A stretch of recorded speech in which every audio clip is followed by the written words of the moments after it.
On a quiet January morning in Shreveport, Louisiana, a 911 operator received a call that would haunt her for the rest of her life. The voice on the other end was calm, almost eerily composed. There was no screaming, no panic, no desperation. Just a man speaking in measured tones, explaining that he had killed his children, all 8 of them. Before we begin, make sure you subscribe so you never miss stories like this. The operator asked him to repeat himself. He did, with the same unsettling clarity. She could hear nothing in the background. No crying, no movement, no signs of life, just silence. The kind of silence that feels wrong, that presses against your chest and makes you realize something fundamental has been broken. The man on the phone sounded like he was reporting a car accident, not the systematic destruction of his entire family. That disconnect, that absence of emotion where there should have been everything, is what makes this case so deeply disturbing. Because it reveals a truth we rarely want to confront, that the human mind, under the right conditions, can transform love into something unrecognizable. This is the story of a family annihilator. Not a monster who appeared suddenly in the night, but a father who lived among his neighbors, who smiled at the grocery store, who seemed unremarkable in every way. Until the morning he decided that if he could not have his family, no one could. Until the morning he erased 8 lives, because his own sense of self had collapsed so completely that he could no longer see them as separate from himself. The investigation would later reveal that there had been no dramatic confrontation, no sudden break with reality. Just a slow, methodical unraveling that no one noticed until it was far too late. And that might be the most terrifying part of all. His name does not matter as much as what he represented. To his neighbors, he was quiet, polite, the kind of man who kept his lawn trimmed and his car clean. He worked a steady job, attended church occasionally, and rarely caused any trouble. If you had asked anyone on his street to describe him, they would have struggled. He was forgettable in the way that so many people are forgettable, blending into the background of suburban life without leaving much of an impression. But forgettable does not mean empty. Behind the unremarkable exterior was a man whose entire identity had been constructed around a very specific vision of himself. He was a father. He was a provider. He was the head of a household. These were not just roles he played. They were the foundation of his self-worth, the pillars that held up his understanding of who he was in the world. And when those pillars began to crack, he did not know how to rebuild. He only knew how to collapse. The children ranged in age from infancy to early adolescence. 8 lives, each with their own personalities, their own dreams, their own futures that should have stretched out before them. But to their father, in those final weeks and months, they had become something else. They had become evidence of his failure, reminders of a life that was slipping away from him, extensions of himself that he could not bear to leave behind in a world where he no longer fit. Would you have noticed the warning signs? Would you have seen anything in his behavior that suggested what was coming? The truth is, most people would not have, because the transformation was not dramatic. It was quiet, internal. A slow rewiring of thought patterns that happened behind closed doors and inside a mind that was learning to justify the unjustifiable. Financial pressure has a way of revealing who we are beneath the surface. For some, it brings out resilience and creativity. For others, it exposes a fragility that was always there, hidden beneath the routines of daily life. For this father, money problems were not just about unpaid bills or mounting debt.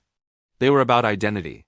They were about his ability to fulfill the role he had assigned himself, the role that gave his life meaning. He had always prided himself on being able to provide. It was a point of honor, a source of quiet satisfaction. But the economy shifted, opportunities dried up, and suddenly he found himself struggling in ways he had never struggled before. The shame of it ate at him. Not just the practical concerns of how to feed his children or keep the lights on, but the deeper, more corrosive shame of feeling like he had failed at the one thing he was supposed to do. His relationship with the children's mother had been deteriorating for years. They had grown apart in the way that many couples do, slowly and then all at once. The love that had once bound them together had been replaced by resentment, by silence, by the kind of cold coexistence that feels worse than open conflict. She had begun to pull away, to make plans for a life that did not include him. And he could feel it, that shift, that movement toward a future where he would be irrelevant. Do you think he could have stopped it at this point?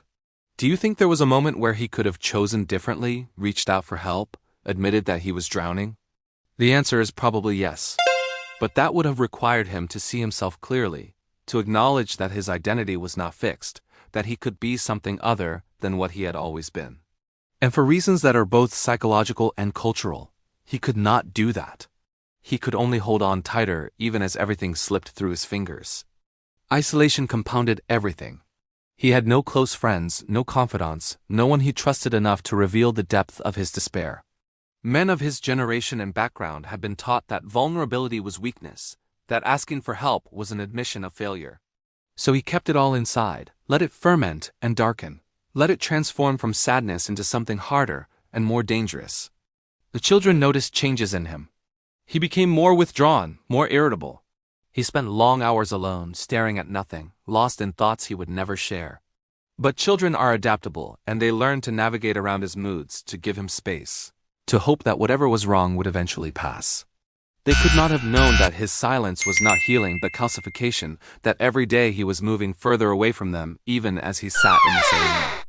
There is a psychological phenomenon that occurs in family annihilators that is difficult for most people to comprehend. It is the moment when the perpetrator stops seeing their family members as separate individuals and begins to see them as extensions of themselves. This shift is gradual, almost imperceptible, but it is fundamental to understanding how someone can commit such an act.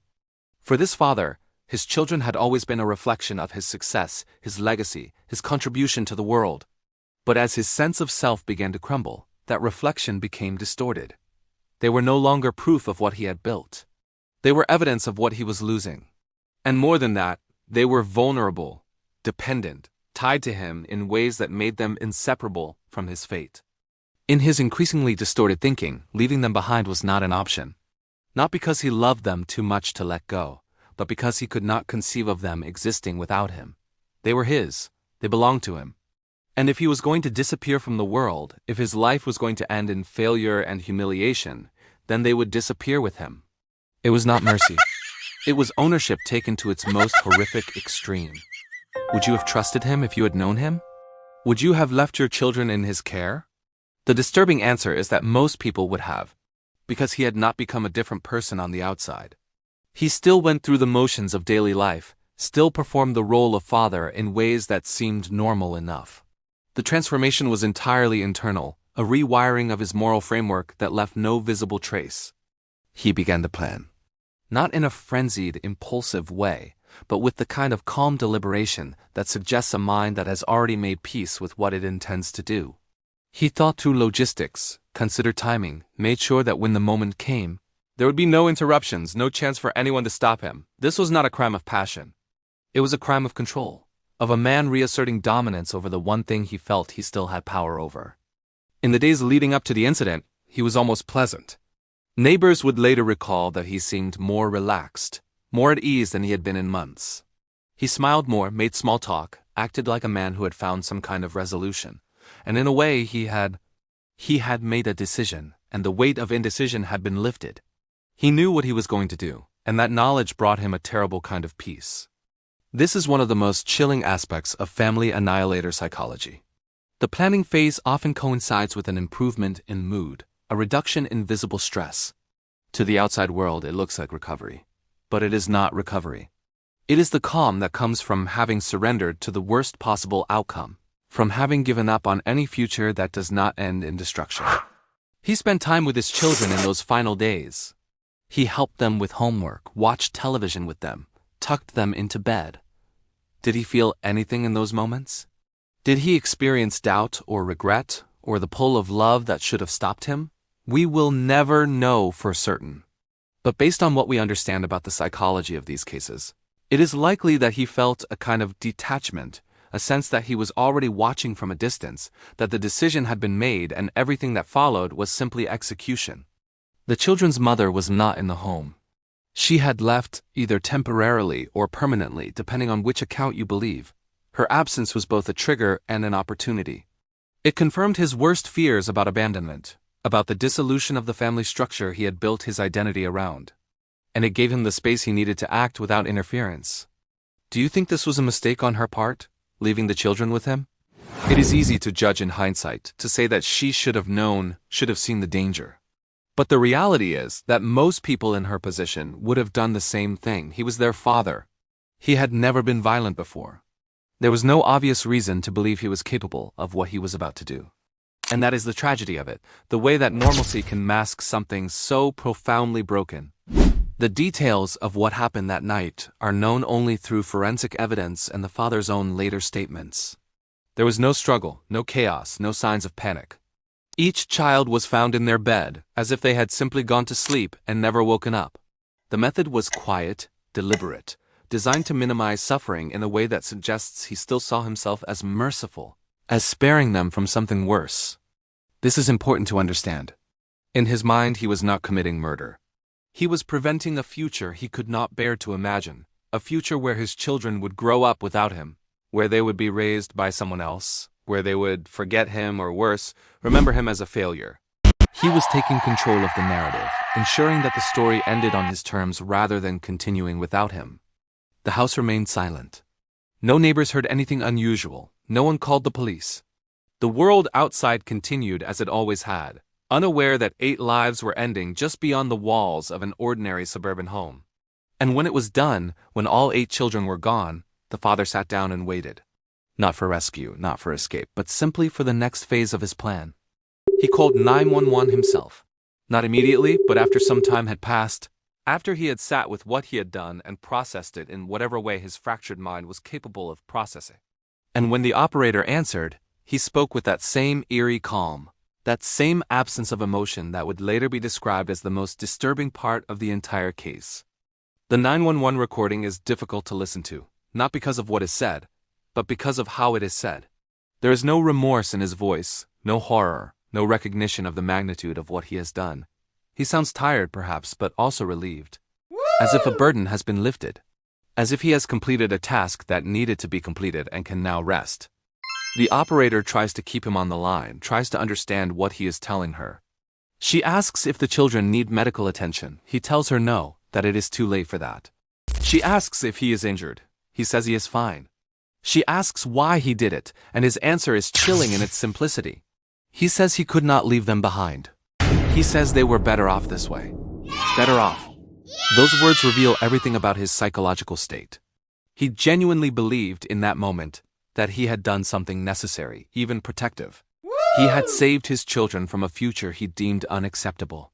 He had maintained control over his family in the only way he felt he still could.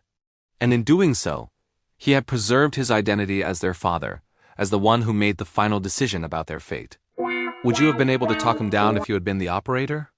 Would there have been anything you could have said to make him see the horror of what he had done? The answer is almost certain. By the time he made that call, his mind had already rationalized everything, had already constructed a narrative in which he was not a monster, but a man who had been pushed beyond his limits and had made an impossible choice. When the police arrived, they found him sitting calmly, waiting. He did not resist arrest. He did not try to flee. He simply stood up, put his hands behind his back, and allowed himself to be taken into custody. The officers who entered the home would later describe the scene as one of the most disturbing they had ever encountered, not because of violence or gore, but because of the stillness, the sense that something fundamentally wrong had occurred in a space that should have been safe. In the days and weeks that followed, the community struggled to make sense of what had happened. How could a father kill his own children? How could someone who seemed so normal commit such an unthinkable act? The questions were endless, and the answers were unsatisfying because they required accepting a truth that most people do not want to accept.